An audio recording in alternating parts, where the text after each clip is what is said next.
রহমতুল্লাহি ওবারাকাতুহু।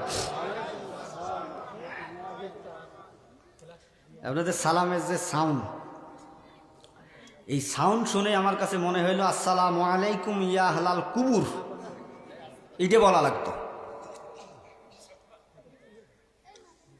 আপনারা কি ভয় পাচ্ছেন নাকি? সালামের যে সাউন্ড আপনারে, তাতে মনে হচ্ছে যে মুসলমান দুনিয়া তার বাঁচি নাই। আমরা মুসলমান, এটা মাথায় রাখতে হবে। মুসলমানদের এক একটা গর্জনে গোটা পৃথিবী থরথর করে কাঁপবে। মুসলমানদেরকে হিম্মত নিয়ে দুনিয়ায় বেঁচে থাকতে হবে। মুসলমান যদি আপনার অস্তিত্বকে আপনি টিকাইতে চান, শরীরের সমস্ত শক্তি কণ্ঠ এনে যদি আপনি নারায়ে তাকবীর আল্লাহু আকবার ধ্বনি ময়দানে দিতে পারেন, আল্লাহর কসম সমস্ত নাস্তিক মুরতাদ এই জমিন ছেড়ে পালাতে বাধ্য হবে। মুসলমান কণ্ঠ কখনো নিচু হয় না, কারণ এই কণ্ঠ মুসলমান ব্যবহার করে আল্লাহর জন্য। আল্লাহর জন্য এই জমিনে সময় ব্যয় করি। সময়, শ্রম, মেধা, যোগ্যতা সমস্ত কিছু একমাত্র আল্লাহর জন্য ব্যয় করে।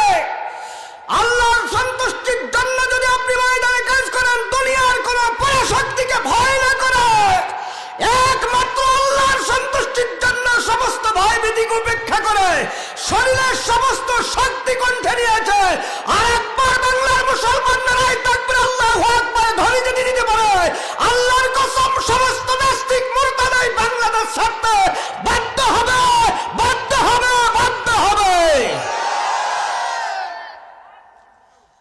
হযরত ওমর রাদিয়াল্লাহু তাআলা আনহু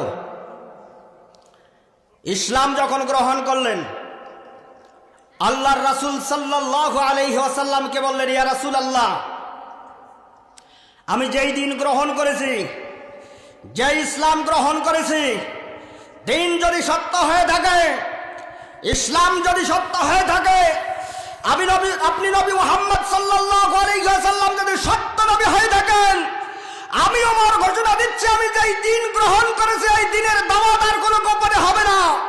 আজ থেকে দিনের দাওয়াত প্রকাশ্যে হবে। আমি ওমরের নেতৃত্বে মক্কা মদিনায় নারায়ে তাকবীর আল্লাহু আকবার ধ্বনিতে মুখরিত করব। সেই দিন ওমরের নেতৃত্বে যখন মক্কার জমিনে মিছিল বের করেছিলেন, নারায়ে তাকবীর আল্লাহু আকবার ধ্বনি শোনার পরে সমস্ত কাফেরেরা বাড়ি থেকে বের হয়ে এসেছিলেন, যে এত বড় হিম্মত কার মক্কার জমিনে নারায়ে তাকবীর আল্লাহু আকবার ধ্বনি দেয়। সেই দিন কাফেরেরা যখন এসে দেখলেন সেই মিছিলের নেতৃত্ব দিচ্ছে হযরত ওমর রাদিয়াল্লাহু তাআলা আনহু, কুত্তা দেখলে বিড়াল যেমনি ভাবে লেজ গুটিয়ে পালিয়ে যায়, সেই দিন ওমর নারায়ে তাকবীর আল্লাহু আকবার ধ্বনিতে সমস্ত কাফেরের জাতেরা ময়দান ছেড়ে দিয়ে বাসায় ঢুকতে বাধ্য হয়েছে। মুসলমান, আজকেও যদি তুমি নারায়ে তাকবীর আল্লাহু আকবার ধ্বনি দিতে পারো, আল্লাহর কসম করে বলি, আর বাকি যে কয়টা নাস্তিক মুরতাদ আছে এদেরকেও জমিন ছাড়তে বাধ্য হবে না। তাহলে বলেন, এখন আপনার হুঙ্কার কি বিড়ালের মতো হবে না সিংহের মতো হবে? তারা কিন্তু ভেবেছিল, মানে ওরা বিড়ালকে কাতুকুতু দিতে দিতে শেষ পর্যন্ত সিংহকে কাতুকুতু দেওয়া শুরু করছে। ঘুমাই রয়েছে, ওরা মনে করছে বিড়ালকে কাতুকুতু দিলে বিড়াল তো পালিয়ে যায়, সিংহকে কাতুকুতু দেওয়া শুরু করছে। এক পর্যায়ে সিংহের যখন ঘুম ভেঙে গেছে, সিংহ যখন গর্জন দেওয়া শুরু করছে, তখন দেখে যে জীবন বাঁচার তাগিদে লুঙ্গি খুলি ধুয়ে পালাইতে তারা বাধ্য হয়েছে। সেই মুসলমান আমরা।